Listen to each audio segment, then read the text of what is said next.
Si vous nous rejoignez, bonjour et bienvenue dans ce bulletin d'information. Libération des 1685 prisonniers malades de la prison centrale de Makala par les ministres d'État, ministre de la Justice, Maître Constant Moutamba. Cette action s'inscrit dans le cadre d'un vaste programme de désengorgement des prisons visant à offrir des soins médicaux appropriés aux détenus souffrants. Prenons la réaction d'un détenu après sa libération. Suivez. En tant que prévenu, connaissant bien mon pays, la justice congolaise était vraiment malade, plongée dans la misère la plus noire et la plus sombre de la planète pendant plus de 4 décennies. Mais au jour d'aujourd'hui, avec Constant Moutamba, c'est la justice congolaise dans l'innovation au temps présent. Avec Constant Moutamba, que dirais-je, c'est une thérapie endogène de proximité. Avec Constant Moutamba, je dirais carrément que c'est un signal fort pour une justice forte de demain. Constant Moutamba, à l'heure que nous sommes, n'est pas à l'impunité ni aux intouchables. Constant Moutamba veut ressortir une justice propre à la 4e République qui n'est pas la copie conforme de tous les régimes passés. Avec Constant Moutamba, je dirais carrément que c'est la grande bataille jamais livrée entre les valeurs et les antivaleurs.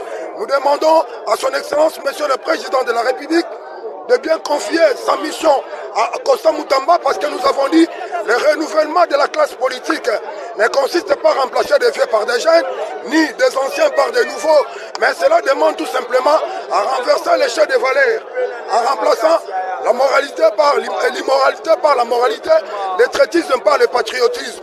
Et que dirais-je, la malhonnêteté par l'intégrité. Voilà pourquoi nous disons, il est temps que les médiocres dégagent et que les hommes intègres prennent les choses en main pour faire pousser notre pays vers l'émergence. Car la justice élève une nation. Donc c'est-à-dire, les juges sont en train de boutiquer avec des avocats. Le magistrat est en train de boutiquer avec des avocats et des juges avec de greffiers. Donc la justice, elle est malade. Mais avec Constant Moutamba, voilà l'homme qu'il faut à la place qu'il faut.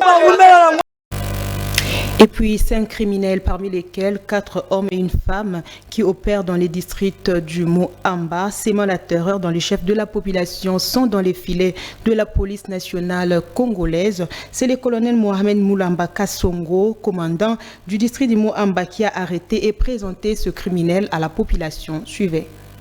C'est un véritable coup de filet de la police nationale congolaise effectué dans le district du Moamba. Ces criminels qui opèrent dans cette partie de la capitale au nombre de 5, dont une femme, sont tombés entre les mains des éléments de la police nationale. Ils sèment la terreur au quartier des Bonhommes depuis la 1e jusqu'à la 16e rue en s'illustrant par des actes de meurtre, vol, viol, destruction méchante et autres. C'est le colonel Mohamed Moulamba Kassongo, commandant du district de Moamba, qui les a arrêtés et présentés à la population. Ça, c'est notre mission légalienne. Notre mission légalienne, une mission constitutionnelle. On peut croiser les bras. Nous avons juré de mettre notre vie en danger pour sécuriser la population et leurs biens. Ça, on ne peut pas s'inquiéter. Ça, c'est une mission légalienne que nous exerçons. Même si on relâche, on arrête, nous allons tout arrêter. On envoie à qui les droits. Même si on relâche, on va toujours arrêter toujours, envoyer toujours là, pour qu'ils soient jugés et mettre toujours en prison. On ne va pas croiser les bras. Nous sommes là pour mettre hors état de nuire les inciviques qui les terrorisent à tout moment. Donc nous sommes derrière la population, que la population ait confiance de leur police.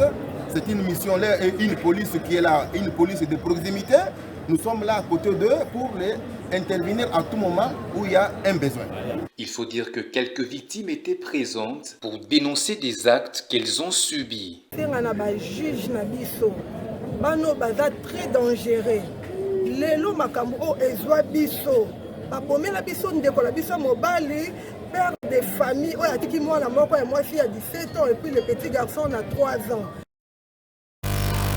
Dans un autre chapitre, le chef de l'État, Félix Antoine Tshisekedi Tshilombo, à l'ordre du Conseil des ministres le week-end dernier, évoquait la nécessité de rétablir l'ordre et la clarté dans les secteurs de l'enseignement supérieur et universitaire dans le but d'améliorer la qualité de l'éducation dans les pays. Suivez les comptes rendus. Le deuxième point a porté sur l'urgence d'accélérer l'amélioration de la gouvernance du secteur de l'enseignement supérieur. Bien qu'étant un pilier fondamental de l'éducation nationale, les sous-secteurs de l'enseignement supérieur et universitaire congolais est confronté à une prolifération excessive d'établissements, universités et instituts d'enseignement supérieur qui ne respectent ni les normes de qualité ni les exigences de viabilité technique. Le président de la République tient à mettre fin à cette situation qui compromet la formation adéquate des étudiants et ne parvient pas à répondre aux besoins des développements du pays, déroge aux standards requis au niveau régional et international et remet en cause la pérennité d'un certain nombre d'établissements et la qualité des ressources humaines engagées. L'assainissement de ces sous-secteurs étant un impératif pour la transformation de l'éducation en un véritable levier des développements et en un facteur de compétitivité au niveau tant régional qu'international, le président de la République a évoqué l'impératif de rétablir l'ordre et la clarté dans ces secteurs en assurant la stricte application des textes en vigueur, notamment la loi cadre numéro 14/004 du 11 février 2014 sur l'enseignement national. À cette fin, a-t-il insisté, il est crucial de se concentrer sur les éléments suivants.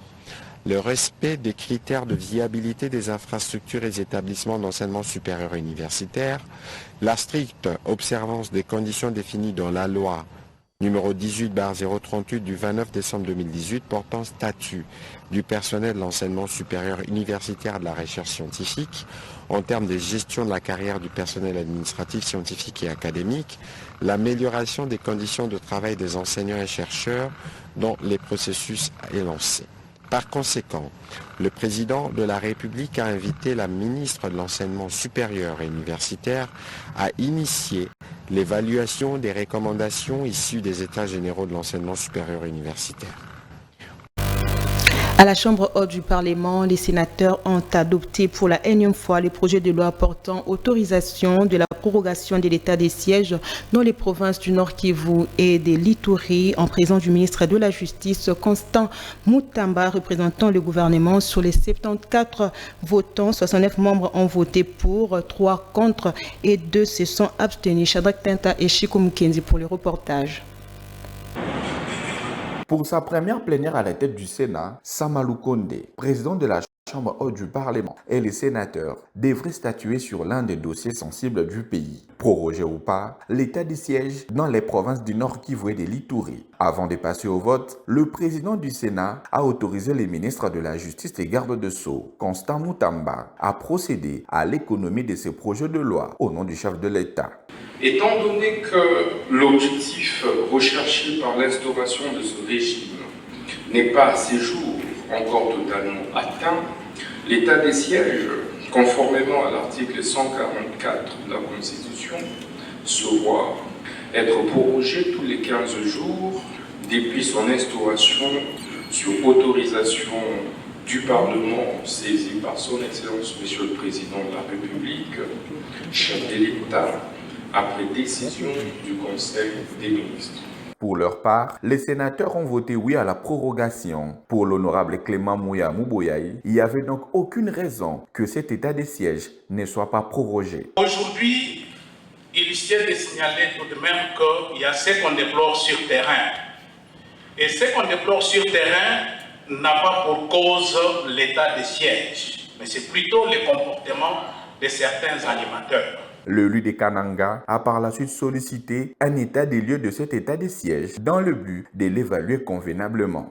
Comme cela est une réalité, moi je peux solliciter que pour ceux qui dérapent ou qui violent la loi, le ministre d'État, ministre de la Justice qui est ici présent, peut donner injonction.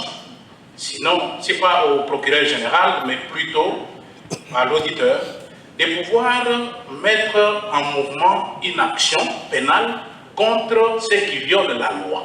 Il tient de noter que 24 heures avant, la Chambre basse du Parlement avait également approuvé la prorogation de l'état des sièges au Nord Kivu et à l'Ituri. De l'autre côté, le mouvement citoyen Lutte pour le changement Goma est très indigné quant à la prorogation de cet état des sièges dans leur province pour la Lucha. C'est une très mauvaise nouvelle. Suivez les propos de Moïse Angui, militant de la Lucha. Nous avons vraiment un sentiment de regret en apprenant cette mauvaise nouvelle pour nous consistant à la prorogation de l'état des sièges dans les provinces de l'Ituri et celle du Nord Kivu, donc la nôtre. Nous ne pouvons pas comprendre qu'une mesure aussi comme celle-là qui vient de réaliser 3 ans n'a pas été à même de restaurer l'autorité de l'État et de nous ramener la paix telle que voulue par le président de la République, mais que l'on continue quand même à la maintenir.